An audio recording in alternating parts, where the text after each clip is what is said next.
What's up, y'all? Welcome back to Tampa Bay, episode 3. We have game 2 of the first season here with the Tampa Bay Buccaneers, aka the Tompa Bay Buccaneers. We got a great win over Washington by a score of 31-13. We didn't really need Tom that much at all, so we'll have to see if our running backs continue to run the show here. Our next opponents are the Seattle Seahawks, our home opener, I believe, and we are welcoming Matt Hasselbeck, who had a pretty decent game 1, 332 yards with a touchdown. Behind him is Sean Alexander. Hasn't gotten into the end zone yet as a rusher, but he does have 85 yards and 3 receptions for 24 of those yards. Their best receiver by overall is Corin Robinson. There's also Dexter Jackson. They got actually a pretty talented wide receiver room, but it is led by the fourth-year man in Corin Robinson. And they have a really good offensive line as well. Steve Hutchinson is the best guard there. He's got a 93 overall rating in his 4th year. His pass blocking still under a 90, but that's very, very solid for the guard. And then much more solid is Walter Jones. In his 8th year, a 96 overall, 99 pass block, 98 run block. He is a beast. Now, the defense has nobody over a 90 overall. They've got a bunch of guys in the 80s, including Bobby Taylor, who is an 89 overall, only 3 tackles in game number 1, and then Anthony Simmons had 3 tackles and a half a sack in game number 1. Those are the 2 best defensive players on this team, and I think it'll be no surprise to see that their defense is much more lowly rated than their offense. So a 93 overall offense to a 76 defense makes an 88 overall. Let's throw it to Chris Berman, and then we'll get this game going. Hi there, I'm Chris Berman. Up next on ESPN, we'll take a look at one of the most electric young receivers in the game today, 4th-year man Corin Robinson, as he looks to take that next step to superstardom. Seattle Seahawks, Tampa Bay Buccaneers. It's game time. We're back in Florida, and why wouldn't it be swampy and rainy here in Tampa Bay? No different than Miami, Florida. We've got the Seattle Seahawks in town. They are used to a bit of rain. If you've ever been to Seattle, you know what that means. We've got an exciting matchup between 2 high-powered offensive, led by Tom Brady and Matt Hasselbeck. Not to mention Sean Alexander getting about 2 yards on the first play of the game. Hasselbeck dropping back, throwing left, finding his guy Sean, but getting tackled right away by Derek Brooks. That matchup, Brooks wins. It's now a 3rd and 7. Hasselbeck throwing over the middle has Jackson wide open, beating his man on the right side. Cold with the man coverage. That's a first down and then some. Move the chains. After an incomplete pass, Hasselbeck drops back again, slings it to the left side, finds Evans on the catch. That's a 3rd and inches, pretty much a 9-yard reception. Hasselbeck throwing to the right side on 3rd down for Millie, who can't hold on to the ball. And you'd think that they're going to punt it away here, but no, they're in no man's land, so they decide to go for it, and Sean Alexander gets the hole, finds the space, and converts for the first down. Hasselbeck dropping back, giving it to Alexander, rolling to his right, getting tackled by a couple of Bucs defenders there. That brings up a 3rd and 5. Hasselbeck dropping back, throwing it over to the right side, almost gets it intercepted. And that is, they pretty much wasted the 4th down conversion, especially when you step up and you miss the field goal wide left. That isn't even close. The kick is no good, and it's going to be Tampa Bay ball here. After a first pass incompletion, Charlie Gardner is going to get his first carry of the day, tries to juke out of a tackle, but only gets about 3 yards on the carry. That leads to a 3rd and 7. Brady dropping back, throwing with the pressure on him, just missing his receiver streaking over the middle, and that's going to be a quick 3 and out for the Tampa Bay Buccaneers. Am I going to say Tampa Bay Buccaneers this whole time? You betcha. So Simeon Rice breaks through on the left side, getting past the tackle and getting into Sean Alexander's chest for a loss of 2.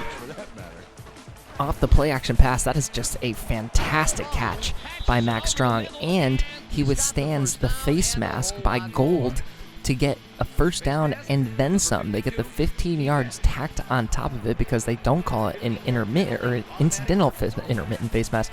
So we're all the way up in Tampa Bay territory. That's a quick pass, but an even quicker hit by Gold. This time no face mask, no gain on the play. Hasselbeck throwing again, looking over to the left side, finds absolutely nobody. Lucky it didn't find a Tampa Bay Buccaneer, and the Bucs escape once again at their own 11. Brady dropping back, throwing to his right side, having it batted away at the line. It's been a tough start for Tom Brady. It's also been kind of a tough start for our offense in general. Mike Allstott gets his first carry, only gets 3 yards on the play, but you know what isn't tough?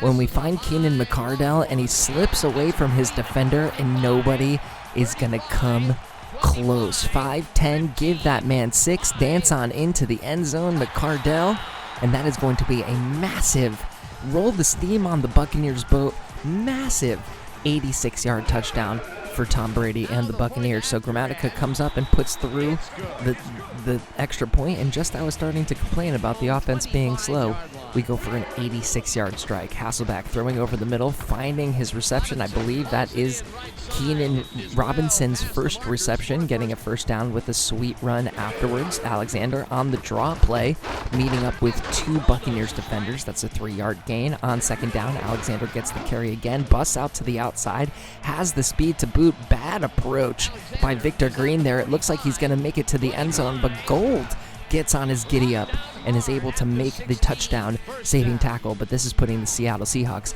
in a fantastic position to strike back. Hasselbeck rolling out to his right, throwing it over the middle, and Charlie Clemens in for Ian Gold, needing to take a quick breather in the backup outside linebacker. You remember we signed him coming into the season to act as maybe a backup defensive end when the defensive ends were tired, but Charlie Clemens comes in as the backup linebacker, and he is able to make a very athletic interception from the zone coverage in the rain. So Tom and the Tampa Bay Buccaneers take over from the 12. Charlie Gardner gets the counter, had 1 block in front of him, but there were 3 defenders in front of him as well, so he doesn't really get anything on that play. Thomas dropping back, doesn't like what he sees downfield, remembers that there's a goal line behind him, and then takes the sack from Tubbs. Maybe I could have thrown that one away in retrospect, but I'm not going to lie, I kind of panicked and froze up a little bit. So we have our backs against the wall here at the end of the first quarter as we lead 7-0, and we're going to have to go into a run play because even the chance of taking a safety there is no bueno. And Tubbs makes another tackle. He was all over this drive with the sack and the tackle, and we're going to have to punt this one away. Now they're going to be able to receive this one. I believe Bobby Taylor here is the punt returner. We missed that first tackle, just absolutely whiffing, and he makes it to the 40 before being tackled. So fantastic field position for the Seattle Seahawks. Once again, they are knocking at the door. Alexander gets 4 yards on that first down carry.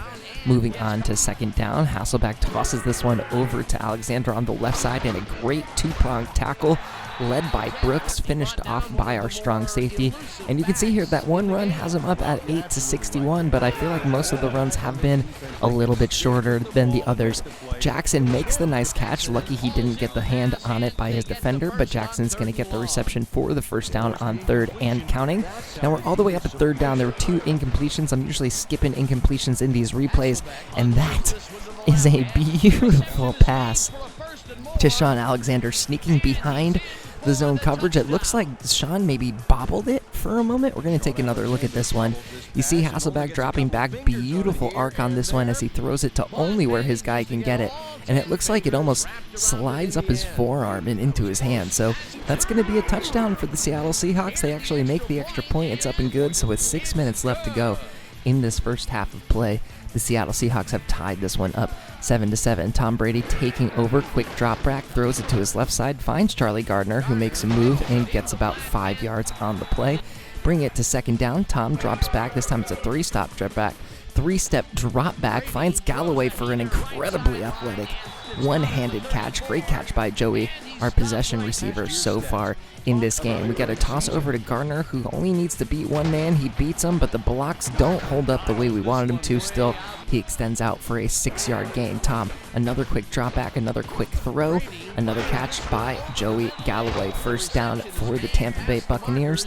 Move the chains as we get to about 4 minutes left to play in the second quarter. Thomas dropping back, throwing a quick one into the slot on the post route for Keenan McCardell. We noticed he had some room in front of him, so we made sure that safety couldn't step in front of the ball we were passing, and right away, Keenan McCardell is over 100 yards on just 2 catches. Thomas firing to Galloway, who else 3 catches so far on this drive. Gets hit with the quick slant for a first down and then some. Another 1st and 10. Allstott getting another carry. Gets hit hard up the middle, only making about 2 yards on that play. 3rd down now after the incompletion. Thomas looking left over the middle. Should have gotten batted away by the defender, but Michael Clayton makes the reception. The rookie with the catch and a first and goal situation. Thomas has been very good so far. 305 yards, 3 touchdowns, no interceptions so far in his young Tampa Bay career. But this one we're going to hand off to Charlie Gardner, who loses a defender on the spin move and is able to leap himself into the touchdown. Was the leap unnecessary? Very potentially. Do we mind? Absolutely not at all, because when you need to make sure you get into the end zone, you make sure you get into the end zone. Martin Gramatica steps up and boots it through the uprights, and this one is going to be now 14-7. The Seattle Seahawks taking over from their own 25-yard line. Hasselbeck rolling right, throwing right, somehow finds its way back into Sean Alexander's hands.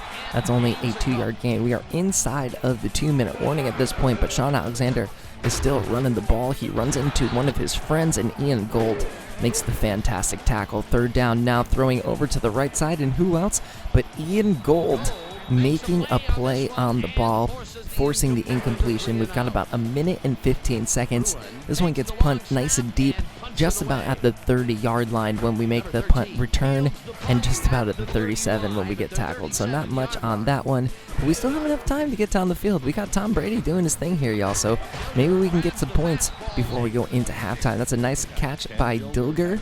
You can see here our 2 best receivers so far. Joey Galloway with just 3 catches and 27 yards. Not just 3 catches, but just 27 yards. But a good game so far. Throwing it over the middle, we find Charles Lee. A lot of receivers getting love so far, and we smash the timeout button. That's our first of this half. Rolling out to his left, Thomas throws deep over the middle of the field. Joey Galloway makes a fantastic catch, and I knew right away this is what was happening. They called Tom for being over the line and for it being an illegal forward pass. If you're on the stream, you remember me being like, okay, computer, challenge this, because I think it was behind. And so because it's under the 2-minute warning, the booth has to review the play. So they go back to the tape, and I believe this is a great angle. We got Tom dropping back, rolling out to his left side with the pass rush, throwing it. You can see as he releases, he was just barely behind that line. So that play is going to get reversed. And the only annoying thing is that Tom got credited with a 30-yard run rather than a 30-yard pass to Joey Galloway. But regardless, we throw to the end zone on 1st and goal. That one's going to fall incomplete. 20 seconds to go. Tom dropping back, rolling right, throwing it over the middle. It is in Clayton's hands, and he drops it on contact. So we have one more shot to get into the end zone here. Tom dropping back, throwing a floater up for Clayton again, and he can't hold on to it. I believe Bobby Taylor gets credited with the tip there. Lucky it wasn't an interception, honestly. And we're going to step up with Gramatica and hit the short field goal. So in just 7 seconds, we get 54 yards, and we're going to go into halftime winning by a score of 17-7. So you can see here, we are pretty firmly in the driver's seat, although we are only outgaining the Seattle Seahawks by about 50 yards or so, and the time of possession is actually really, really close, but that turnover is definitely hurting them, and we could do better to get a little bit more rushing yards, because honestly, I think that had 30 yards added to it, so it was very inflated. Kingdom McCardell, MVP of the half, and we're going to get right back into this thing. The Bucs take over to start the half. Tom Brady throwing over the middle once again, dangerously close to Hamlin getting a hand on that, but instead it's in both of Michael Clayton's hands, and he gets a first down on the first throw. Mike Allstott getting the run, not going anywhere. That's going to be a gain of nothing, bring up 2nd down. Tom Brady rolling out to his right side, throwing it back over the middle. That's Michael Clayton making the catch, and this time he holds on to it upon making the contact, so that's going to be a big first down for Tom Brady and the Buccaneers. Mike Allstott getting his shoulder into one defender, but then he immediately gets that shoestring tackle. One play later, it's now 3rd and 10. We throw over to the left side to a wide open Michael Clayton, who almost had the touchdown, but Bobby Taylor was able to make the incredibly athletic shoestring tackle. 246 yards and 1 touchdown for Tom Brady so far. It is 3rd down after a couple of incompletions.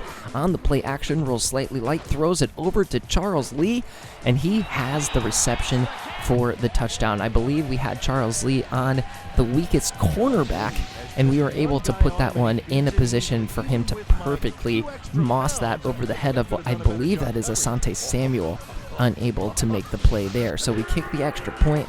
That one's up and good, and all of a sudden we have broken open some daylight in this game despite the rainy temperatures and conditions. It is now 24-7. We are 2 scores up in this one. Hasselbeck throwing to his left side all the way across the field. A dangerous throw, but it goes straight into Sean Alexander's hands, and he's actually able to make up the ground to go for a first down. Hasselbeck rolling right again, throwing over the middle again. This time it's going to be Corin Robinson who makes the reception. I'm sorry, that was Dexter Jackson who makes the reception. Darrell Jackson, Jesus. Darrell Jackson makes the reception. He has 4 of those for 64 yards after a mean stiff arm as well to get his first defender off of him. Alexander only gains 1 yard on first down. He gets to run again, a few more than 1 yard this time. Almost makes Smith miss, but that's going to be a first down by the elusive work by Sean Alexander. First down just inside of the 20-yard line, and that's going to be a very athletic sack by Simeon Rice. Now a 3rd and 13 situation. Hasselbeck floating left finds his receiver, but he can't get him over the line, and that's going to be a 4th down field goal. Brown stepping up. He's going to make this one instead of looking at left. They get 3 of those points back on a 60-yard drive, and now it's a score of 24-10. The Bucs are still up top. Tom, not done throwing just quite yet, finds Michael Clayton on the pass, wide open on the flat. It's going to be a 7-yard gain for Tom and the Tampa Bay Bucs. Gardner getting away from some blocks, getting away from a man on a juke, but the juke took away too much time. He's tackled for no gain. Tom keeping the drive alive by firing Dilger over the middle, making the reception, moving the chains. With time winding out in the 3rd quarter, Tom's going to throw a little floater to Moore. You remember Moore had a touchdown in the first game. 2 guys can't catch him.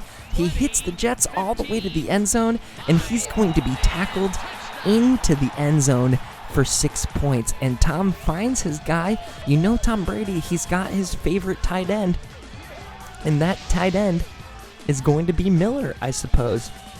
Moore. I keep calling him Miller. Dave Moore makes the reception on the floater. You see those 2 guys miss, and he somehow has the speed to make it all the way into the end zone before being tackled. So that's going to be 343 yards passing for Tom Brady. I believe that's also 3 passing touchdowns, and I believe we have officially, you know, you can never really say officially, but like we've kind of officially put this one away at this point. So we'll see what happens from here, because that is a fantastic catch by Ingram and a big first down as the time ticks out in the 3rd quarter. Hasselbeck's going to throw one over on the left side. That's Jackson, his favorite target so far today. And that's going to do it for the 3rd quarter. As we just said, as we just noted very enthusiastically, we are up by a score of 31-10. Sean Alexander still running the ball despite the fact that they really need first downs and they need the clock to stop as often as possible, but they can't convert the 3rd down. That's going to bring up, you know, what that means, a 4th down, and we're going to get back into our offense. Allstott still really isn't doing much. He's not getting the same kind of blocks or the same kind of penetration, I suppose, in this game. Garner making a couple of guys miss, but those jukes again are kind of hurting him more than they're helping him. That's going to be a 3rd down situation, but who's worried about a 3rd down situation when you have Tom Brady playing pitch and catch with Keenan Cardell? Keenan Cardell makes another reception for the first down. Tom Brady is still wheeling and dealing, but this time we go for the weak counter play, which immediately blows up in our face, but it is enabling us to take off another 30 or so seconds off of the clock. Allstott gets a little bit of space this time and turns it into a 9-yard gain, and we go ahead and give Camilla a chance to get that first down conversion. Unfortunately, he makes it as absolutely hard as physically possible, but the chains are going to come out and show us in very short order that our drive will indeed stay alive. So great job by the backup fullback getting his call there. I bet he probably wasn't expecting that. Garner almost making his way through the tackle, only getting 2 yards on the play. Mike Allstott now trying to get some room over on the left side, uses his shoulder to gain another 4 yards for a 3rd and 4, and Gardner, a little sauce on that step, makes a guy miss, but we are going to have to punt this one away because he did not get enough for the first down.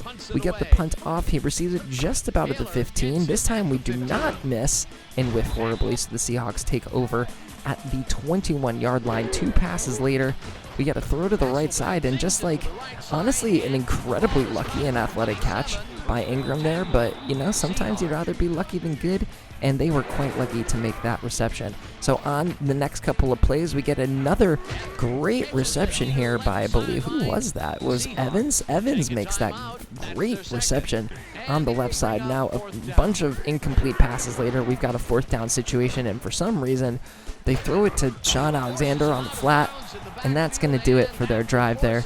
And that's going to pretty much do it for their entire game. But, you never know. Well, you never know. This one was over. We get to put the knee down. We get to celebrate the first victory in a rainy but very fun Tampa Bay environment. And we thank the Seahawks for coming out and bringing some of their weather to us, to good old Florida. So win number 2 is in the books for Tampa Bay, and you can see here it was pretty much essentially on the shoulders of one Tom Brady, because if you take away those 31 yards, we only gained 40 yards on the ground with those 358 yards and 3 touchdowns from Thomas Michael Jesus Brady. We'll kind of break it down right here. He had a quarterback rating of 143.7 on 7 of 27 throwing. He had 13.3 yards per carry, 3 touchdowns, and no interceptions. As I mentioned, our guys really struggled on the ground. Garner was 11 for 25. Allstott was 7 for 17. Just not great work by them, but when you have Tom Brady, I guess it's okay. Keenan McCardell was the stalwart of the game, but Michael Clayton ended up with 5 catches for 95 yards as well. Daniel Moore just getting a touchdown pass. This one was way more epic. And shout out to Barber and Gold for getting 6 and 5 tackles, getting up there in the top tackle list. Smith and Spencer get up there for assists, doing some work on the special teams. Simeon Rice was our lone sacker of the day, but 1 sacker is better than no sackers.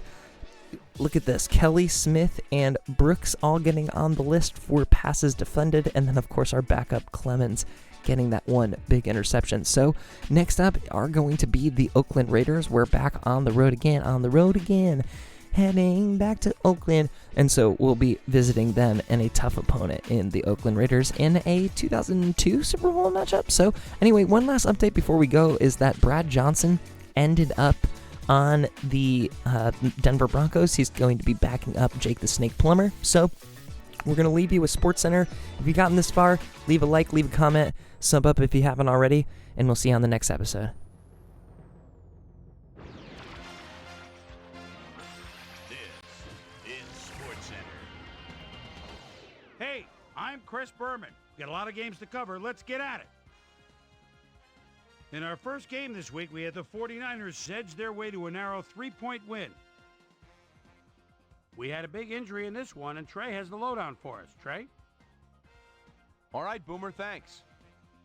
In front of you, we've got the AFC Infirmary Report. And as you can see, they were hit hard this week. Vince Wilfork is probably the one that most leaps out at you. He's suffering from a pulled calf muscle, and that'll keep him out for 7 weeks. In front of you, we've got the NFC list. And as you can see, they could form their own MASH unit. Julius Jones might be the biggest loss on this list. A hairline fracture of the arm is the initial report, and the doctors are saying he'll be out for the rest of the regular season. There's a chance, however, they'll get him back for the playoffs. Now we'll move on to our top story of the day. Deuce McAllister is going to find himself in street clothes for the time being, and that'll be a major blow to this club. So that'll do it for now. Chris, let's send it back to you. Willie McGinnis played well despite the loss and showed us why he's ranked up at the top of the league. In a long-standing AFC rivalry, we had the Steelers pick up their first win of the year. Tiki Barber rushed for over 50 yards and helped his Giants beat the Redskins. In the home of country music, Tennessee, we had the Titans come away with a 7-point win. Browns, Cowboys. Avion Cason is in his own territory, would like to get his team out to the midfield stripe. Takes the pitch, goes off right tackle, bursts through the hole. Look at him go! The 20, the 10, touchdown! 62 yards. The Cowboys go on to win this by the final score of 20-7. We had a big trade also of note here. Trey's got the lowdown for us. Trey? We'll shift gears now just a little and have a look at a few trades that should certainly be of interest. Kennard Lang leaves the Browns and is on his way to the Colts. So he should be a great addition to that defensive line from his slot as an outside pass rusher. In exchange, they'll get someone to beef up their roster. Mike Vanderjagt is just one of those guys you love to have on your team. He'll be an immediate factor for his new mates. Down in Tampa, we had the Buccaneers put on a display and win by 21 points. The Packers defense held their opponents to under 100 rushing yards in their win at Lambeau Field. The Rams won on the road and will now head home to meet the Saints. Jerry Porter stepped it up this week and gave his team some added firepower for the win. Broncos, Jaguars. Ashley Lilly ready to go at the 16-yard line. Makes a move, spins. He's got daylight. Beautiful pass. Boy, did that look easy for the touch. The Broncos win this one by the final score of 21-16. Donovan McNabb went to the end zone 4 times and helped his Eagles beat the Vikings. In the Queen City, Cincinnati, we had the Bengals get sent away with a 7-point loss. Down in Qualcomm Stadium, we had the Chargers end up on the right side of an 11-point game. The Chiefs had over 100 return yards in their victory at Arrowhead Stadium. And last but not least, we had the Texans come away victorious. So, 2 weeks into the books here on ESPN, here's my prime time performers for week number 2, and each is going to get a game ball. That'll do it, sports fans. I'm Chris Berman, and thanks so much for joining us here in the Bristol studios. We'll see you next week right here on ESPN, the worldwide leader in sports.